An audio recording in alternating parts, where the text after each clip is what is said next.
Noach is the Chief Executive of Discovery Health, and, well, something that must be occupying your mind is the National Health Insurance Bill that has now gone through Parliament, Ryan. How long have you guys been analysing this and perhaps trying to get some rationality into the argument? Since 2007, it was first announced by the then President Mbeki at the Polokwane conference, the ANC conference in 2007. You'll remember that conference clearly, Alec. That was the famous conference where the Zuma-Mbeki showdown took place. And it was at that conference that NHI was introduced as ANC policy. 16 years ago. And the question now is that as it's gone through Parliament, we've seen Solidarity go to court immediately. What about Discovery? Are you going to court as well? We're not naturally litigious guys, and it's not our first action, to be honest. We're far more engaging, and over the 4 years of the Parliamentary Portfolio Committee's review of it, we've done an extensive amount of work and submitted almost a thesis to demonstrate what we think is a viable solution for NHI. There are lots of strengths in the proposal, but there are a couple of things that are non-starters that, in our view, make it impossible to implement and not feasible. And so we have put some suggestions on the table and a framework which we think actually works alongside the ANC's NHI proposal. Before we get into all of that, just to establish credentials, in South Africa, Discovery is the dominant private healthcare company. The last number I was able to pull out was over 3 million beneficiaries. Is that correct? Yeah, I don't like the word dominant. It comes with all sorts of other connotations, so I wouldn't refer to us as that. Our market share across all medical scheme lives is just over 40%. So of all medical scheme lives administered in the country, we administer just over 40% of them. And that amounts to about 3.75 million people, belly buttons, beneficiaries in total.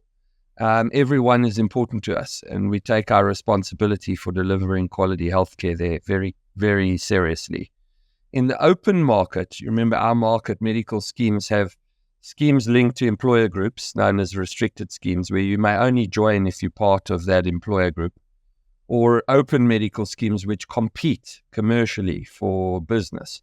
So the Discovery Health Medical Scheme is an open medical scheme competing for medical scheme lives in the open market. And in that market, our market share in Discovery Health Medical Scheme is now just approximating 60% where we compete for lives. And why this is such an important issue to you is National Health Insurance intends giving everybody equal health care in South Africa. Now, that's a good thing. I mean, if we could achieve that, that would be fabulous, would be brilliant for society. I think the key contention, Alec, I mean, at a macro level, let's just step back a second to try and, position what you're saying. I think, and we think, that it's entirely inequitable that the majority of South Africans, 40 or 45 million people, have poor access to high-quality healthcare relative to the private sector, which has some of the world's best access. And I can tell you, as a healthcare practitioner, as a doctor, having qualified in the public healthcare system here, it's a great sadness to me that if someone in my office today had to fall down, God forbid, and break their leg, they would get some of the world's best healthcare immediately and instantly, whereas a kilometer from where I'm sitting now in Discovery's building in Alexandra, if somebody had to fall over and break their leg without healthcare insurance, the care that they'd receive would be completely inconsistent, patchy, and the quality not guaranteed. That's not fair. It's not tenable. So we do have an unsustainable situation, an inequitable situation. So it is strongly our view that we need change. And that change should be simultaneous change in both the private and the public sector, undoubtedly. So we're not sitting here denying change. The problem with the NHI, as it's proposed today in its current form, is Section 33 of the bill, which says that when the NHI is fully implemented, that's the quote from the bill, at that point in time, medical schemes will not be allowed to provide any cover that's provided by the NHI. It effectively renders medical schemes redundant at the time that the NHI is fully implemented. Now, in reality, Alex, that's a long, long time away. The Department of Health, in their terminology, says more than 10 years. We don't think it's ever feasible, but it's many, many years out, decades out. So actually, there's nothing to panic about today. Nothing changes immediately. But, where we're positioned, we want to encourage capital flows into the private healthcare sector. We want to give long-term assurance. It's important for our investment and for others' continued investment that there be a sustainable and permanent role for the private sector in healthcare. We want our hospital groups to continue to invest capital as they have been doing, so that we've got modern systems, modern technology, the best quality healthcare like we've got today. And having that kind of requirement that the private sector gets squeezed out at a point in time, even if it's many moons away, it's not acceptable. We can't accept that. It's a little bit like, would you build a internal combustion engine today if you were a motor manufacturer? Would you, a factory that is based on that, that it's going to be phased out in time because of global warming and because of the work towards carbon emissions? The difference in that analogy, Alec, is that that's about innovation cycles and about trends. It's different when it's by legislation, by law. They say your combustion engine is not allowed. Some Scandinavian countries are, legalizing that. And so in that regard, your analogy would be good. Now, I'll tell you a good analogy here. Food and healthcare are basic human rights. Everybody should have access to food and healthcare. So the analogy is a food analogy.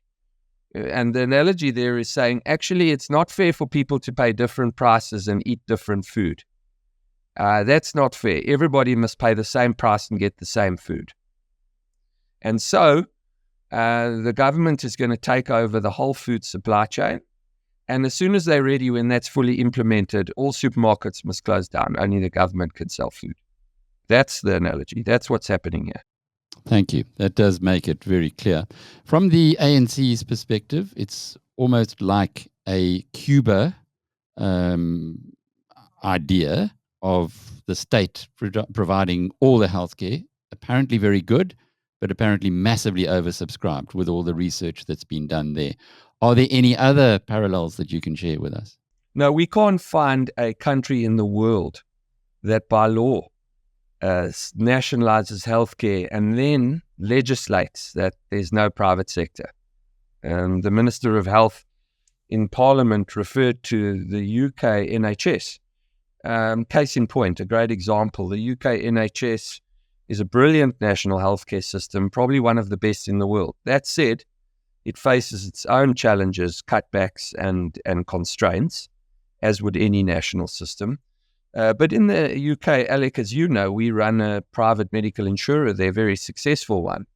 We're the third largest in that market. Pre-COVID, 12 to 13% of the UK population had private medical insurance. And today, as we sit here now, you and I, it's 22% of the UK population that has private medical insurance. So the minister used the UK as an example for why we should nationalize healthcare. It is a good example. We should. But we need a blended model like they have, where, the people can elect to buy private cover if they want to choose something different. There were a couple of interesting points that were made by Connie Mulder from the Solidarity Research Unit, who indeed have gone to court against government on this. And the one point specifically about Discovery, and he didn't single out Discovery, it was Discovery, Liberty, Momentum, etc. He said, perhaps we haven't seen enough public kickback from the health insurance companies because they're hoping that they will get to administer this whole scheme. Let me say factually and on the record, that's not the case. Virtually, there's been no conversations or considerations of that. We have no idea what their administration plan is. But secondly, that's not our strategy. We've never even tended to administer the government employee medical scheme, which, second to Discovery Health medical scheme, is the largest medical scheme in the country. It's the second largest. Why haven't we tendered? Not because we're allergic to government business, not at all, but because we felt that their model that they were selecting for contracting didn't work for us. We're a fully integrated supplier of administration and managed care services. We believe the best way to service a member, to give a brilliant experience to a member, is to fully integrate the service. They've got a large number of contracts. When I last heard, something like 19 different contracts to deliver administration and managed care. We don't buy into that model. It's worked well for GEMS in some of their examples, and good luck to them. But that is completely unfounded. I don't think that we've been silent. I've done close on 30 conversations like this one in the last 2 weeks. And I've got a very clear position. One, the current situation's inequitable, needs change. Two, the NHI has strengths. And actually, most of that bill is quite good and can be worked with. Three, it is not feasible to wipe out the private sector and nationalize it in a very communist-like approach towards delivering healthcare. You can't do it. There'll be a revolt of the people whose current healthcare spend would drop by, in our calculation, more than 70% per capita. And you can't raise the taxes for it. It's economically not feasible. Plus, it's just not smart, because there is just such brilliant support from the private sector in this country. We've got a national asset that the smartest way to do it would be to work with the private sector and use that for the good of a larger number of people. And so we've put on the table proposals to be constructive about it, as opposed to destructive and just tearing it down, which say, on the framework that you've provided, it's very viable, but you need to make these changes, and we think it could work this way, and let's have a conversation and a debate. And we're not the only ones, Alec. There were 112 submissions to the Parliamentary Portfolio Committee, tens of thousands of pages by health economists, by civil society, non-governmental organizations, the private sector, you name it. You know what changes of substance were made to the Act in the 4 years after those 112 submissions? Naught. So actually, we would just beg that there be some engagement and collaboration. Why is that the case? You guys have been right in the middle of this discussion since 2007. Why is there no open-mindedness? I don't know the answer. The only rational conclusion one can come to is that they had a model which they believed in, and they determined to push it through. And I mean, I don't know how else. I don't know what other rational answer there is. But it's a hard thing to explain that after this much engagement and so-called consultation, that not a single change of substance has been made over a 4-year parliamentary consultation process. I don't know how else to answer it rationally. You mentioned costs. Connie's view was that you'd have to lift VAT from 15% to 20% and add 20 percentage points to personal income tax rates. And he was also talking about company tax going from 28% to 42%, plus a payroll tax of 5.5%. Those are huge changes to the tax base. I haven't seen his calculations. We've done our own in our health economic unit, which is led by Prof. Roseanne Harris. And our calculations, I can tell them to you. Firstly, the starting point is how much do you need? And the only number in the public domain, because the sums haven't been done and the Treasury hasn't done the work on it, but the only number in the public domain was a number of 200 billion rand that was provided by the Department of Health themselves, and that was some years ago. So we want to take the lowest possible number to make it the most feasible to fund. But I would tell you, in reality, we think it's double that in reality. But assume for a second, for this conversation, hypothetically, that it's the 200 billion rand that the Department of Health has signaled. You would need to increase VAT from 15 to 21.5% if you had to fund it entirely from that. If you had to fund it entirely from personal income tax, you would need to increase personal income taxes by 32%, a third higher than they are today. If you had to fund it purely from a payroll tax, from employers paying a payroll tax, they would need to pay 10 times their current UIF contributions over and above what they're paying today. So those three scenarios are totally infeasible. I think you can agree. I mean, you don't need to understand the fiscus to know that there will be a tax revolt or you'll never raise it. If you did a combination of them, we try to come up with different combinations. The most viable combination we could come up with was you increase VAT from 15 to 17%, so 2%. You increase income taxes by 10%, not 10 percentage points, 10% higher than they are. You increase corporate tax by 10%, and you add a new payroll tax, which is double what the current UIF payroll tax is. That combination would give you the 200 billion. I still don't believe that combination is feasible. Our economic studies show it's not feasible, but that combination would give you the 200 billion. We think the 200 billion is about 50% of the way there. So you'd have to double all of that. And what the politicians seem to be forgetting is that the tax base is very small.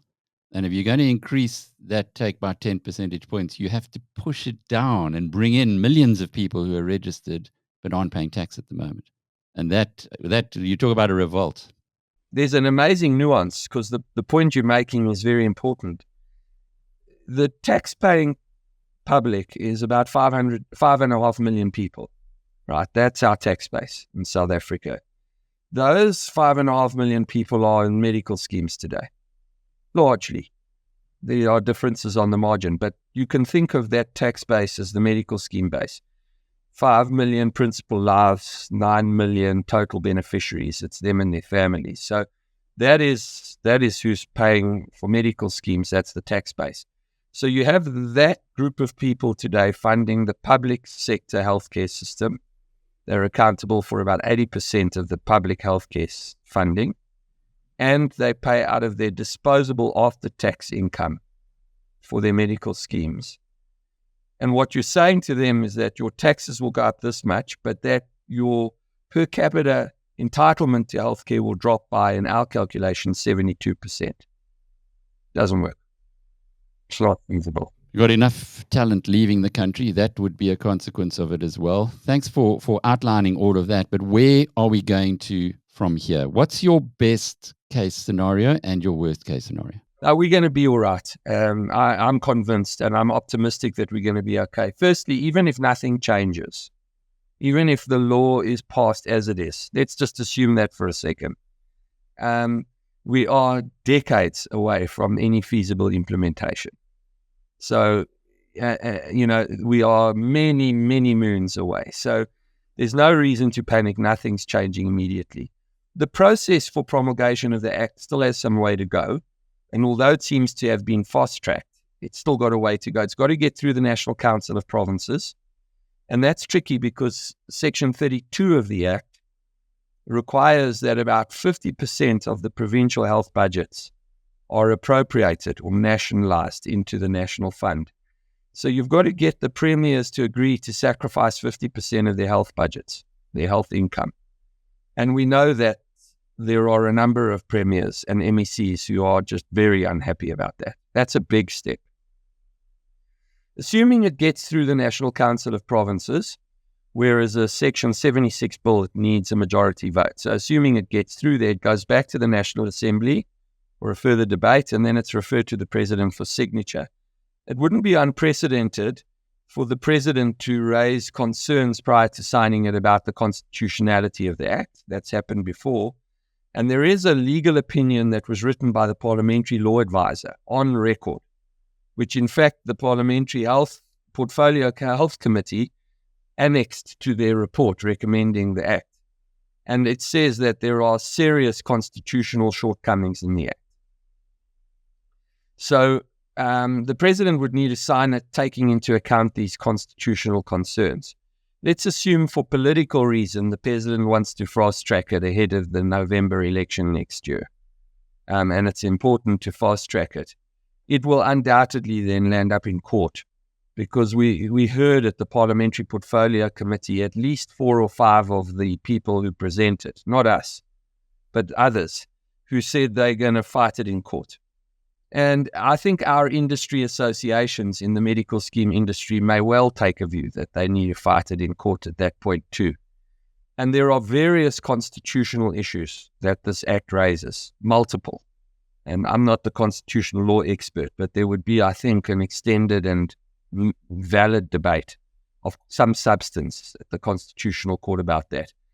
And then ultimately, if it reaches that point and it's approved, well, then there's many, many years before implementation. We don't think it's feasible as it stands. So there's no reason to panic today, but there is reason for action, public conversation, and engagement.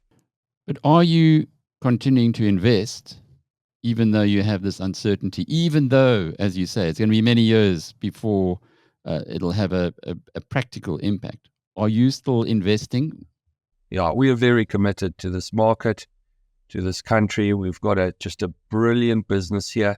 When we benchmark our business against health insurers around the world, I can tell you, Discovery Health, easy for me to say, but no hubris in this, on real benchmarks is one of the best health insurers or health insurance administrators globally.